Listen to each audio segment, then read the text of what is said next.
Good day to everyone. Welcome to Church of God TV. And we welcome you and thank you for tuning in to this COG TV. And if you have invited your friends to join us and to hear the message of the Lord, thank you for doing that. And I hope that the word of the Lord today will bless you. Magandang umaga po sa bawat isa. And so today, as I was preparing for the message, I prayed hard for this message. And the word came to me that the thing that we should talk about today is the word steady. Ayan, no ha? Steady ka ba? Are you steady? And how important is this word in everyday life? If you are in sports and you are in a rifle competition, I think the word steady is of vital importance. Po. If you are a surgeon, no, kung ikaw naman ay nagpapa-opera, you must have a steady hand or else you don't like zigzag in your stomach. No, ayaw natin na meron kang zigzag mark. Kailangan steady ang iyong mga kamay. Or let's say in leisure, pag tayo po ay naglalaro lang, no, let's say we're flying a kite, how can we keep the kite steady up there? No, even if we play, gusto natin steady ang ating mga nilalaro. So, alam niyo po, this is what I found out. Steady is everything. It's anything except easy.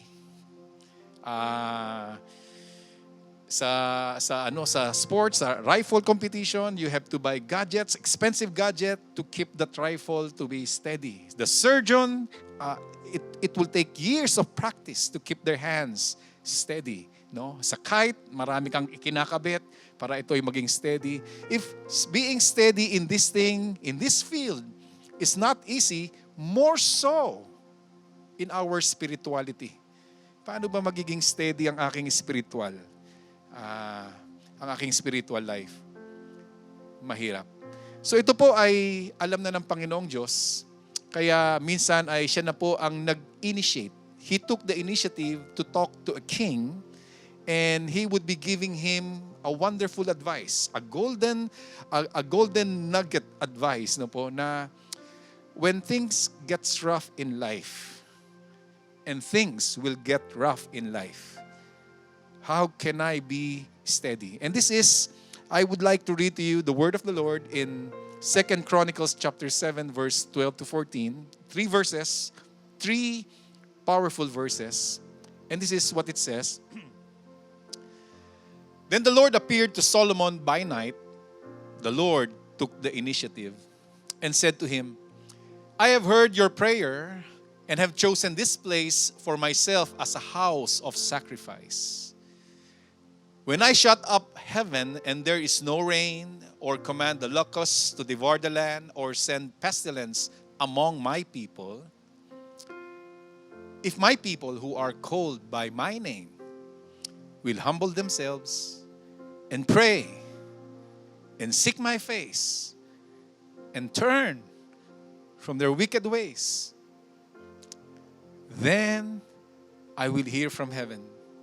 I will forgive their sins and heal their land. Can we bow our heads and let us pray? What a powerful word from you, O Lord. What a powerful verse. What a powerful reminder. What a powerful promise that you have given us. And so today, Lord, allow us to dissect your word, and may we learn the secret, Lord God, of steadiness. Let your blessing be upon us and to the hearer of your word. And this I pray in Jesus' name. Amen and amen. Steady. Ano ba ho itong steady na to? Kailangan we should be on the same page. And let us first define what do I mean by the word steady. Steady, let me define it. It says it is being balanced. Wow, mahirap yung balance. Does the word balanced diet ring a bell? Parang napakahirap nung balanced diet. No? Stabilize. We have to stabilize the airplane. Mahirap po yun. Stabilize the boat. Stabilize our car. It's difficult. Steady it means not shaken. And you know what? The world will try its best to shake you. The world will shake your family. The world will shake your business. The world will shake your church. The world will shake your life. And it's not easy to be steady. And again, let me reiterate, so the Lord God, the good Lord, took the initiative to talk to a king. And this is his initiative that the Lord appeared to Solomon by night to give him this golden advice. And who is this Solomon? Solomon, of course, we know that he was the third king of Israel. And he's known to be the wisest king who ever lived on earth. Kaya pag meron kang mga anak o kaibigan na sila po ay merong intelligence, sila po ay may wisdom, ang sinasabi natin, oh, he got that Solomonic wisdom. Sino ba itong si Solomon? Solomon, ang kanya pong nagawa ay yung templo ng Panginoong Diyos, the Golden Temple, or more known as the Solomon's Temple. Siya po may gawa nun, po, iniutos sa kanya ng ating Panginoong Diyos.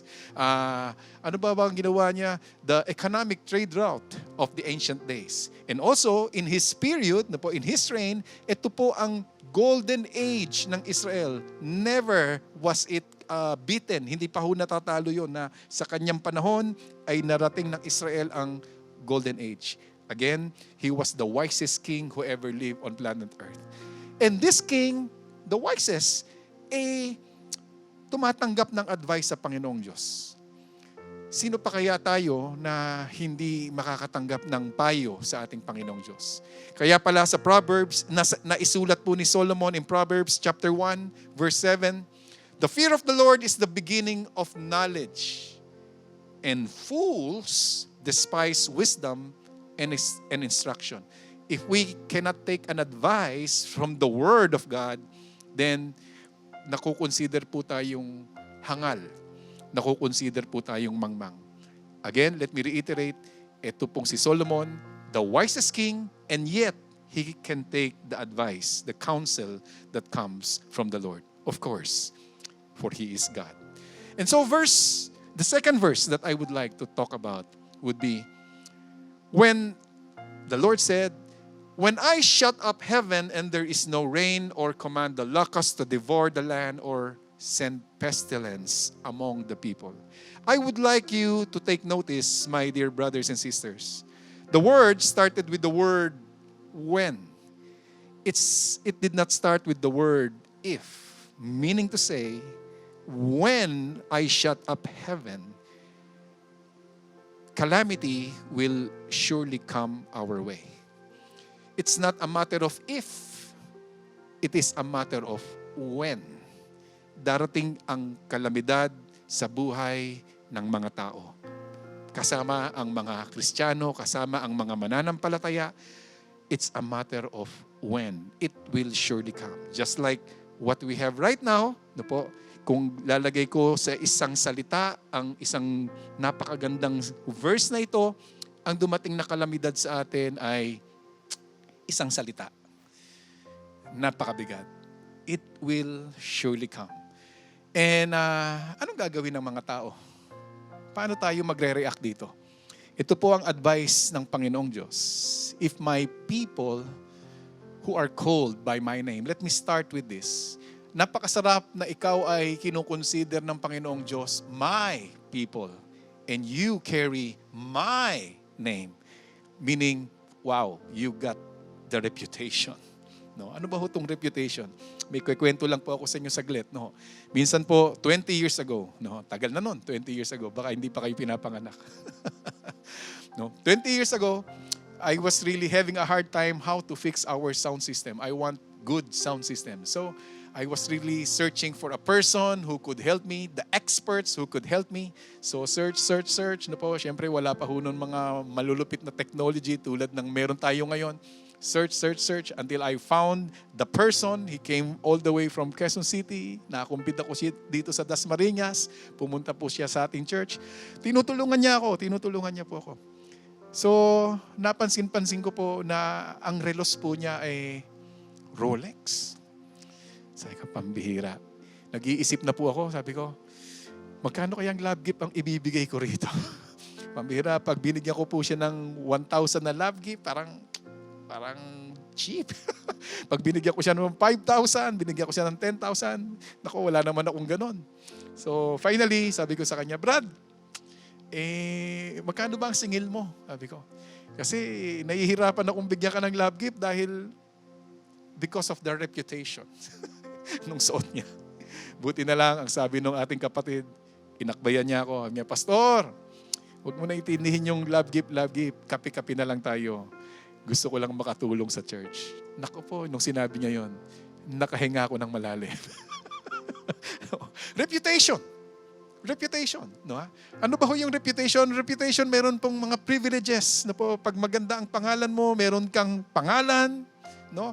When you enter the bank, security guard pa lang, inaasikaso ka na, no, yung security guard.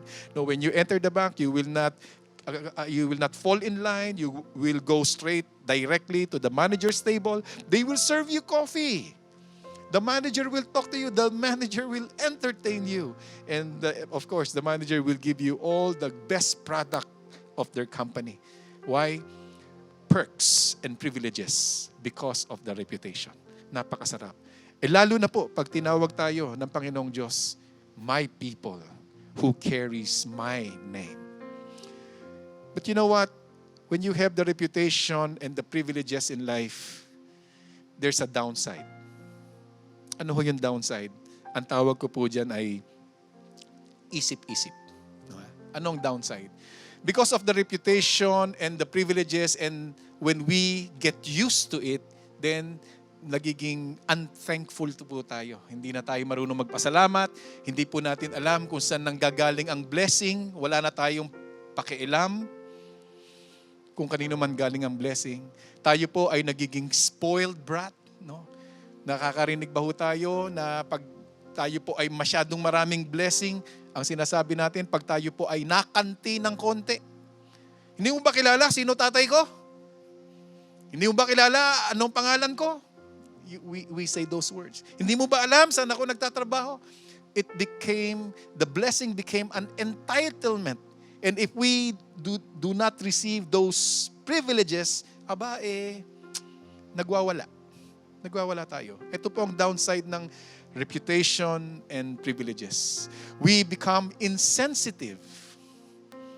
We become proud because of those reputation and privileges. This is what happened to Israel. This might be happening to the Christian world. This might be happening to our family right now. I don't know. No. Alam mo po, sana po tayo ay matuto sa nature. Kasi po ang nature, just like the rice stalk, ang nature, pag punong-puno siya ng blessing, natututo siyang yumuko.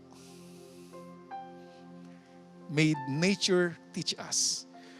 Pag walang blessing, naku, tayong-tayo. Pero pag punong-puno ng blessing, it will almost kiss the ground. Sana po ganyan po tayong mga nilalang ng Panginoong Diyos. Sana ganyan po tayong mga Kristiyano. No? Pag punong-puno tayo ng blessing, lalong nagpapakumbaba. No? At hindi mataas. Ang problema po, minsan pag marami tayong blessing, nakakalimot tayo sa Panginoong Diyos. No? So, sa mga nakakalimot, may gamot po dyan. Ano po yun? Paalaala. No? Kaya nagpapaalala po ang Panginoong Diyos. At balik po tayo sa verse. Ito po yung kanyang paalaala. Ano po ibig ko sabihin dito? Depende po sa atin to. Bakit? It started with the word if. A while ago, calamity, it's a matter of when. Now, when calamity comes, surely it will come, our attitude, the right attitude, is a matter of if. Kung ganito ang gagawin mo. Ito ba ang ating i-apply? It's a matter of if. If my people will humble themselves. First things first. Humility. Magpapakumbaba. It means submitting to someone in authority, submitting to someone's decision, andun po yung pagpapakumbaba natin. And let me put it in another word. I will call this kneel, no? Napapaluhod po tayo, nagpapasako po tayo, no? We kneel. And ito po ang foundation ng lahat ng ito. Itong verse na ito po ang simula. Ito po ang pinaka-basic, ang pagpapakumbaba. Kneel, and this would be one of the thing that will keep us steady up there.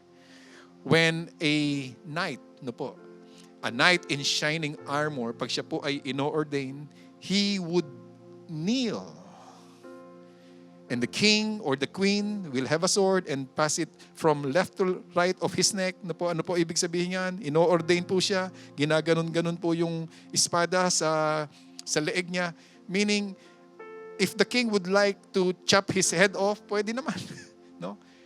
He is submitting his will, his life, everything that is his to the one in authority. He will kneel before a king. We should kneel before the King of Kings. Paano ba ako mapapaluhod? Ano ba ang magpapaluhod sa atin? Mahirap pong lumuhod ang tao eh. Ano ba ang magpapaluhod sa atin? Sometimes the pestilence, the locusts, the pandemic, meron po siyang magandang dahilan. Minsan, kailangan tayong paluhurin. What will make me fall on my knees? Ayaw po ng tao yun kasi we are too proud. Anong magpapaluhod sa atin? Maybe the calamity will. At bakit ko kailangan mapaluhod? Bakit ako kailangan tumiklop?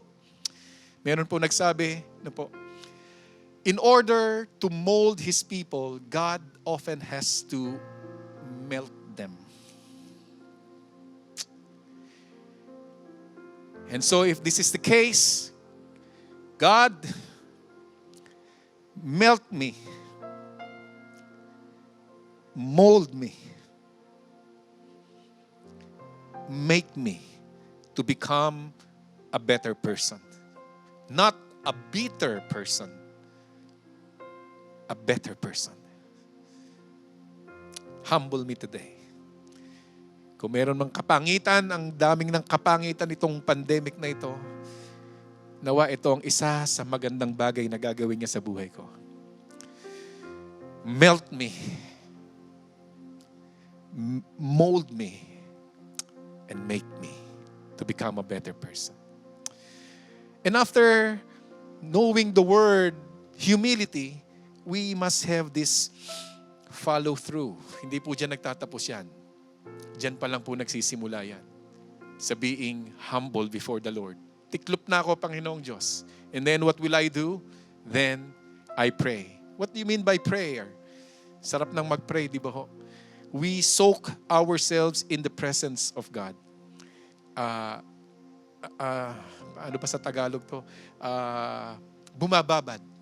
Bumababad tayo. We soak ourselves in the presence of God. Another word for prayer, we meditate upon the goodness of God. Another word for prayer is we mediate. Another word for mediation, we become intercessors. We intervene. Tayo pala ay intercessor, no po. Kailangan tayo nagme-mediate. Ito pala ang ginagawa ng panalangin, no po. To keep me steady, I have to intervene. I have to pray. I have to mediate. I have to intervene and expect something. Nanalangin, naghihintay ako ng sagot. Intervene and expect. And how can I expect something if this vessel is not right before God? No matter how we pray the whole day, the whole night, if this vessel is not right before God, how can I expect something from God? And there's a reminder in pag ganito po ang sitwasyon natin, we are full of vices, we are full of pollution, we are full of corruption in this body. How can I expect something from the Lord? And dito po sa 1 1 Corinthians, nire-remind po tayo dito, no? Or do you not know that your body is the temple of the Holy Spirit who is in you? Wow. Whom you have from God, and you are not your own. Kaya hindi ka pwedeng magpakamatay.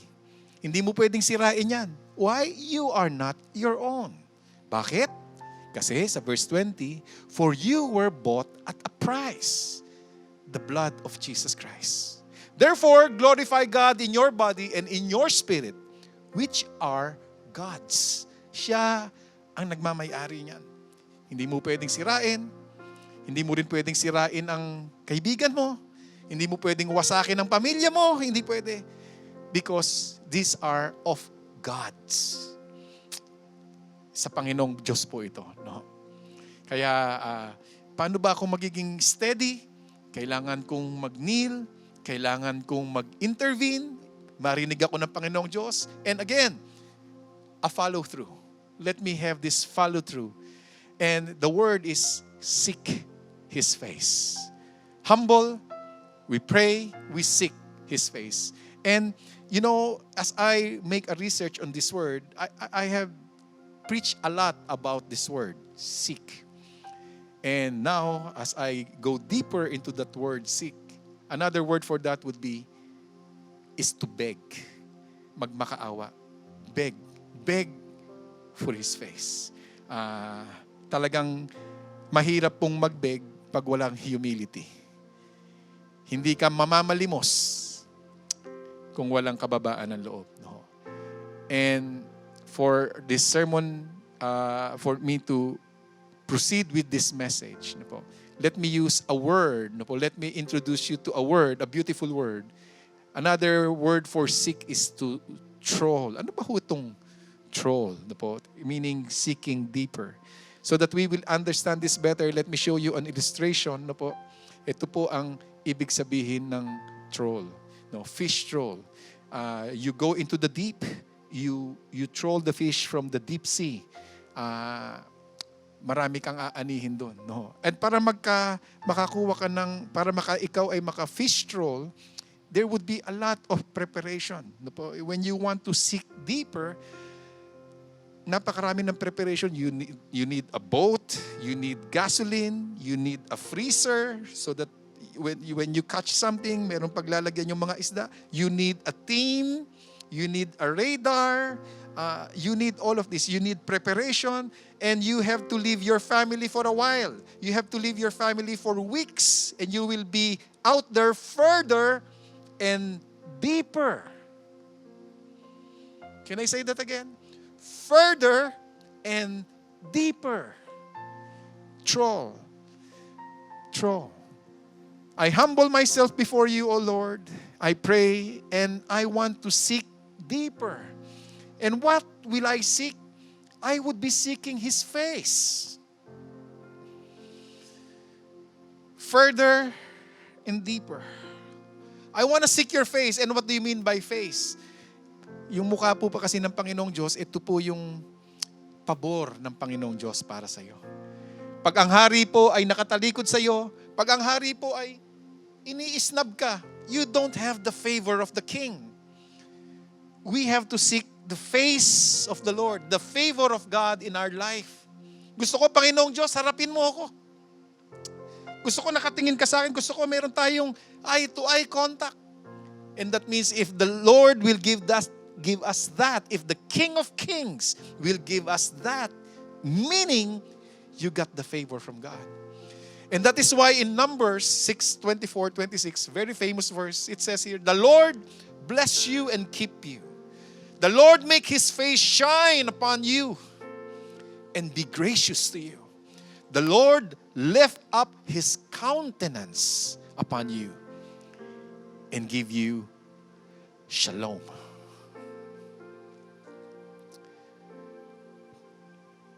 Napaka-importante sa atin na nakaharap ang Diyos sa ating panalangin.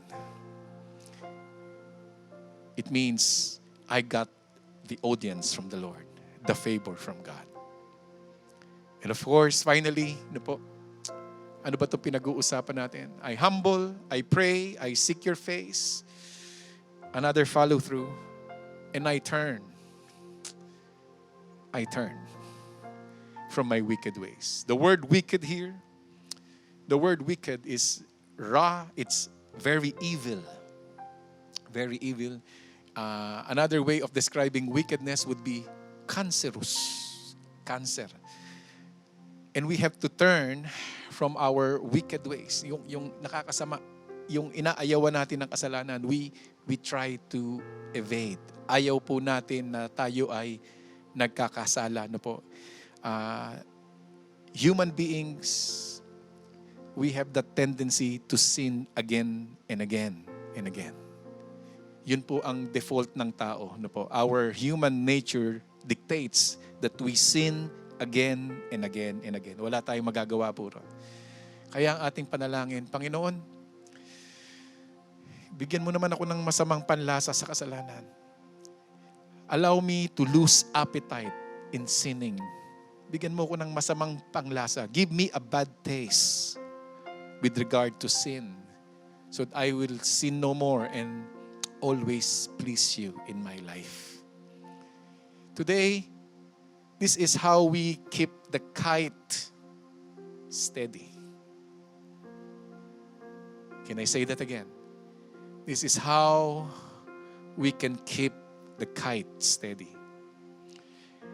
Somehow, when our spirituality is being shaken up, may malupit na advice na po ang hari ng mga hari.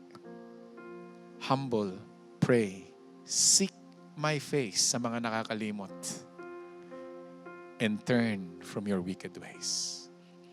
At pagkatapos po niyan, then, meron pong proportionate na sagot ang Panginoong Diyos. Pag ito po ay ginawa natin na merong sincerity, may tugon po ang Panginoong Diyos agad-agad.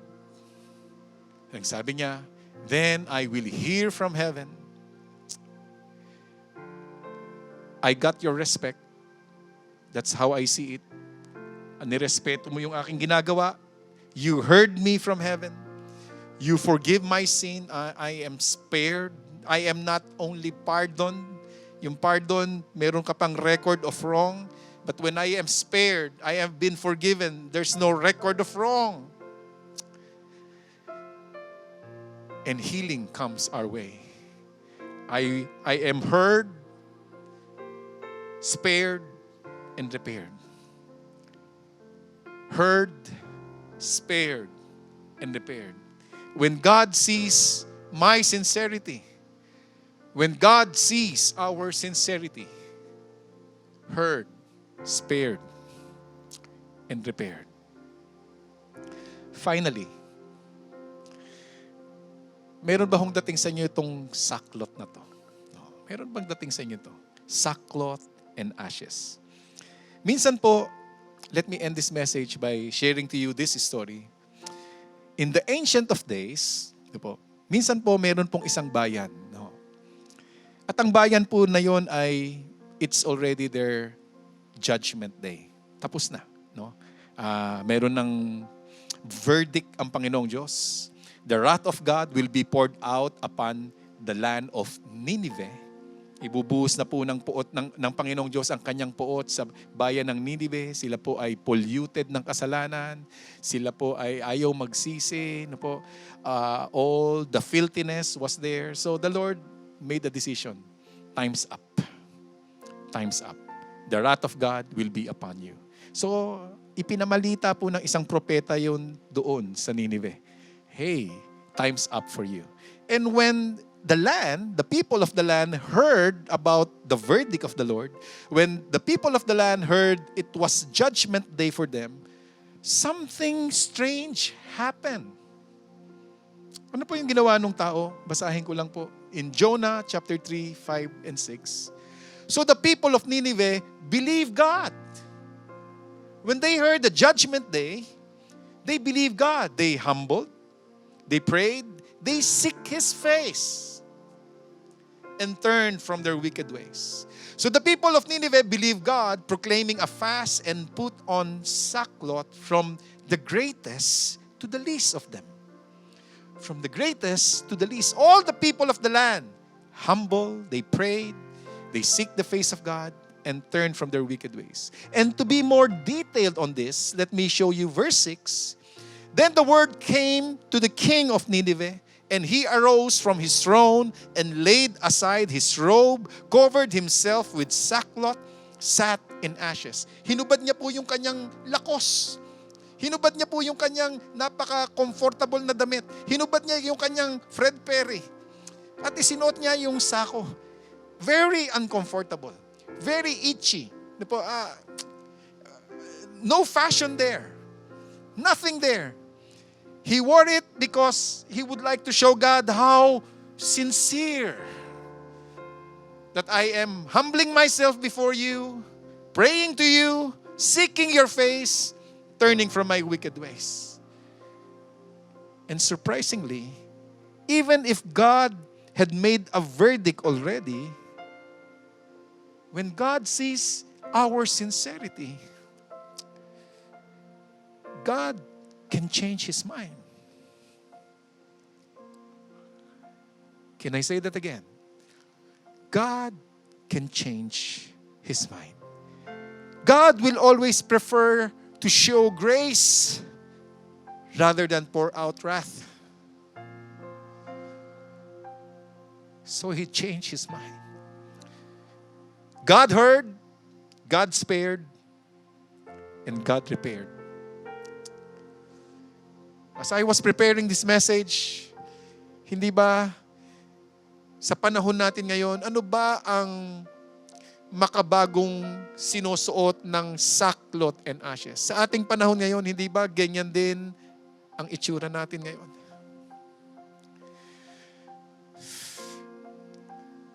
Uncomfortable, itchy, perspiring, difficult. Pag tayo po ay suot natin itong mga bagay-bagay na ito na uncomfortable, baka pwede na lang natin dagdagan ng konti.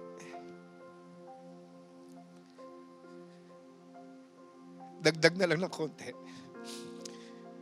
Humility, prayer, seek His face,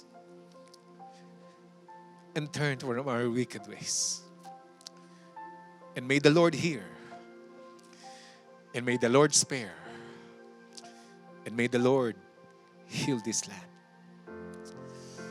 Can we pray?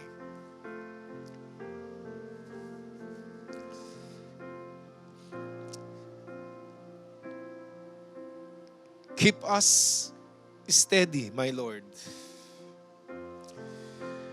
Keep us steady, O Lord God. Today, we come before you and we listen. Kung ang hari nakikinig sa iyo, kami rin makikinig sa iyo. Kami nananalangin, tiklop na kami, Panginoon. Tiklop na. Nananalangin at sinasaliksik ang iyong pangalan. At humihingi ng tawad sa lahat ng aming pagkakasala. Buksan mo ang kalangitan, Panginoon. At ibuhos mo ang iyong pagpapala at kagalingan at tugon sa aming panalangin. Sa pangalan ni Jesus. As we continue in worship, let us worship as the worship team sings this song.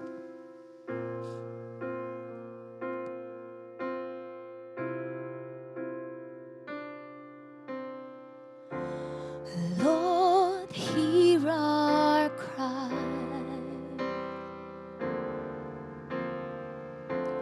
Come heal our land.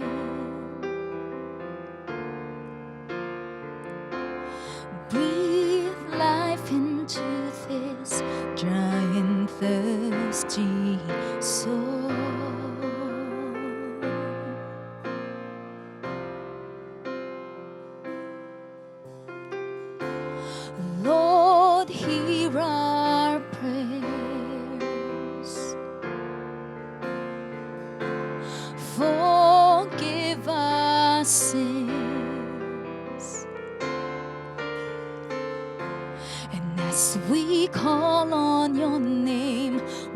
you make this a place for your glory to dwell?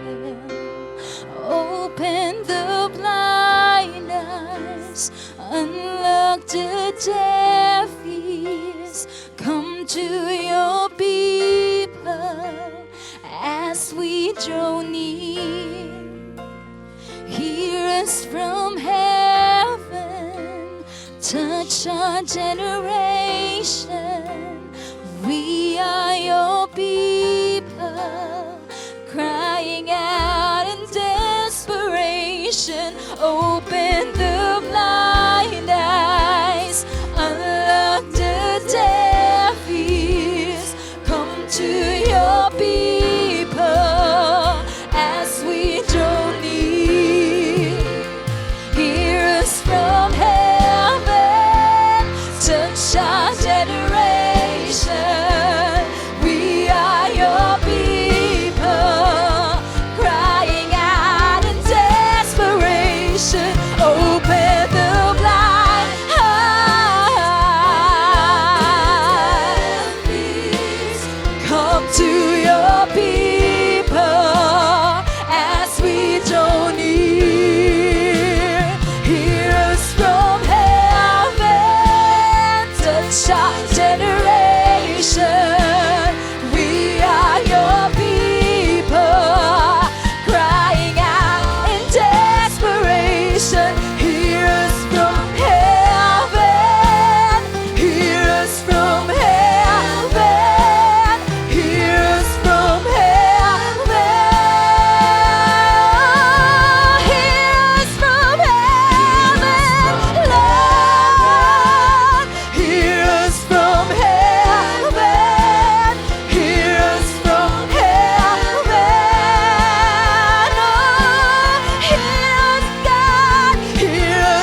To my dear brothers and sisters, I know how uncomfortable it is to wear face mask, face shield, PPE, quarantine, social distancing, name it.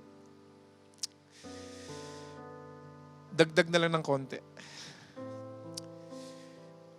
Humility, prayer, seek His face, turning from my wicked ways.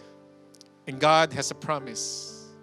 I will hear from heaven, forgive your sins, and heal your land. Can we pray one more time? Dear God, Heavenly Father, today we come before you sincerely.